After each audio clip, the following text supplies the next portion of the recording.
How we doing, guys? Welcome to the preview and the predicted lineup. Aston Villa against Arsenal. This is gonna be a very, very tough game. When you look at Aston Villa's home performances, when you look at Aston Villa's last home performance against Manchester City, they were absolutely dominant. 22 shots on goal. I've not seen many teams do what they did to Manchester City before. And listen, Unai Emery's got them playing so well, especially at Villa Park. Away from home, I feel that there's some problems, and you know they've had some really bad results away from home this season. But like I said, at Villa Park, they're a completely different side. I think it's 16 wins in a row.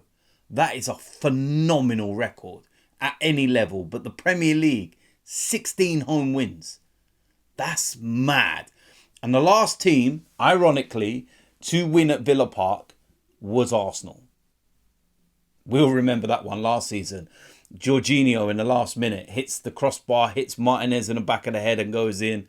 And then we end up scoring, you know, right after that because everybody goes up for a corner and Martinelli goes through and seals the game. But this is going to be so tough. Aston Villa sitting third in the table, currently 4 points behind. So a win for them will put them, you know, only a point behind, right in amongst it.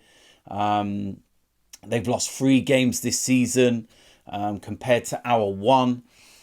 In terms of goals scored, Aston Villa have more goals than us by 1. They've scored 34 and we've scored 33.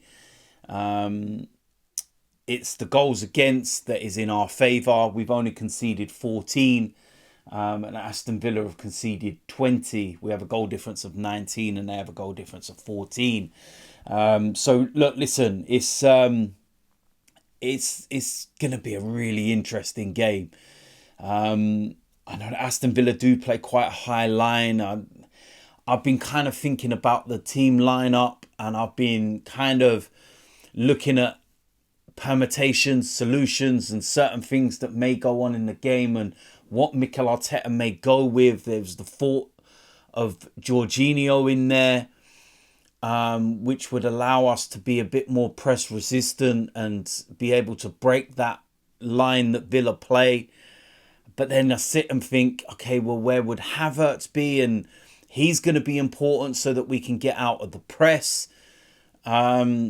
So there's so many different variations. I know that some people, you know, think, okay, Jorginho. Well, Jorginho played last season at Villa Park and, you know, was involved in that game, scored the winning goal. I say winning goal. It was, you know, it was the one that got us over that line. But it's such an interesting one. And we do have the luxury of having a Declan Rice now so that you can play at the base. And he's very capable of doing, you know, a couple of jobs in there, you know, getting forward, being defensive, breaking play, etc. I'm not worried about him receiving the ball in areas and being pressed or anything else. And yeah, I just feel that outlet with Kai Havertz and the way he's playing as well lately, it's not just been the goals, his overall performances have been really, really good. So I'm trying to look at what may possibly happen and how we can work around it. And I feel that this is a game where we're going to go strong. Obviously, we're going to, you know, go with pretty much what everybody's thinking.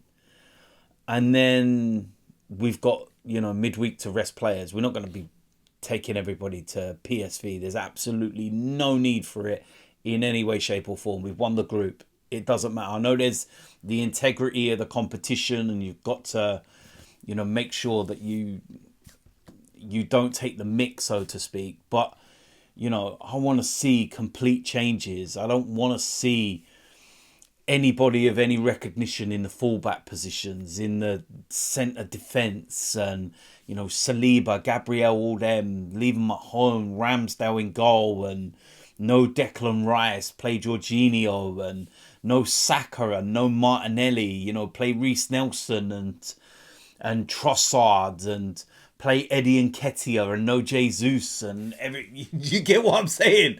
The preview and the lineup for the PSV game is going to be interesting, because if anyone can guess that 11, then you need a medal. But listen, let's keep with this game. Let's go into the lineup. And I feel this is what Mikel Arteta will go with. So starting off in goal, David Raya.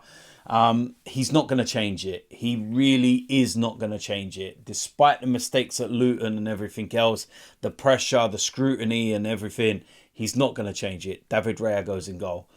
Right back, Ben White. This is a very simple decision because Tomiyasu is out injured.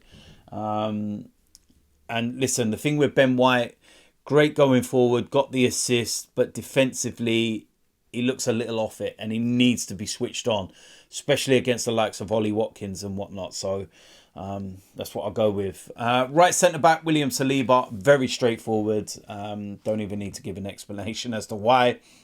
Left centre-back, Gabriel, same as Saliba, no explanation needed. They're going to need to be on their game. And yeah, it's a very straightforward one. Left back Zinchenko played around about 15 minutes or so against Luton.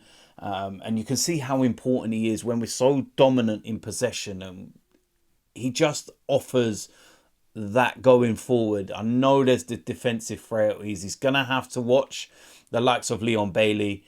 But he does offer us so much more in the way that he plays, and is very unique and no one else can do the job. So he goes there. Now, in the midfield, first of all, like I said, I was debating this. Will he go with Jorginho, play Rice a bit further forward and Havertz don't start? But I don't think he will, and I feel he will start with Declan Rice.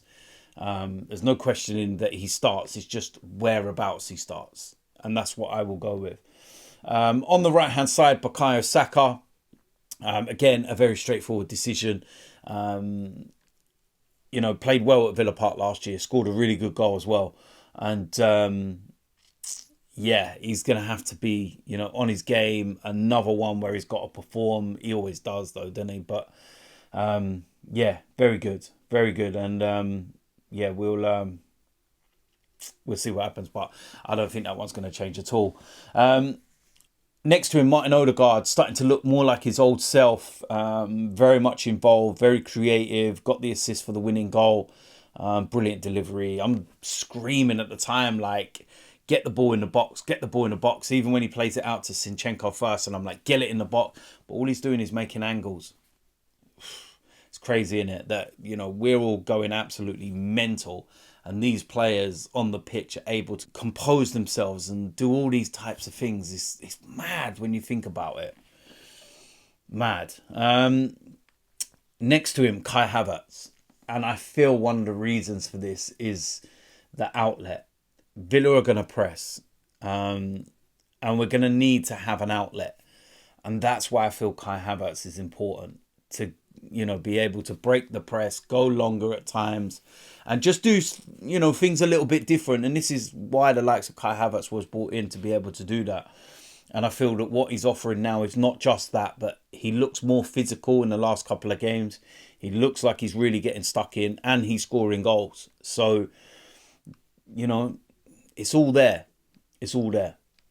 On the left-hand side, Martinelli. Again, a very straightforward decision. Don't think he had his most effective game against Luton. I know he scored and everything, but he was getting kicked lumps out of. But we need a big performance. And this is one where he's going to have to step up. Up front, main striker, Gabriel Jesus. Very straightforward, very simple, very easy. The way he was holding the ball up and the way that he bullies defenders, you know, at Luton as well, who are very, very physical side. You know, and Aston Villa are going to be the same. They're going to be on the front foot. They're going to be aggressive. They're going to be absolutely flying in that opening 15, 20 minutes. Gabriel Jesus is one of the players that can relieve that pressure. Very, very good at what he does. And you see how important he is to the way that we play. So, yeah, very straightforward one for me, Gabriel Jesus. So, there we go. That is it for the preview and the predicted lineup. I think the lineup pretty much takes care of itself. The only one would be the Jorginho, and will he tweak that a little bit and play him and Rice further forward and Havertz comes out? I'm not sure, because of the way that we can beat the press if Havertz is there. It's an interesting one, and food for thought, and we'll see what happens and what Mikel goes with. So listen, there we go. That is it. As usual, let me know in the comment section whether you agree or disagree with any of the selections, lineup, etc. And yeah, we'll see what happens. There's going to be a match reaction after the game. Hopefully I'm smiling. Hopefully it's a positive result. And hopefully we're still sitting there pretty at the top of the Premier League. So if you're new around here, hit the subscribe button, smash a like on this video, and I will see you lot soon. I'm out of here.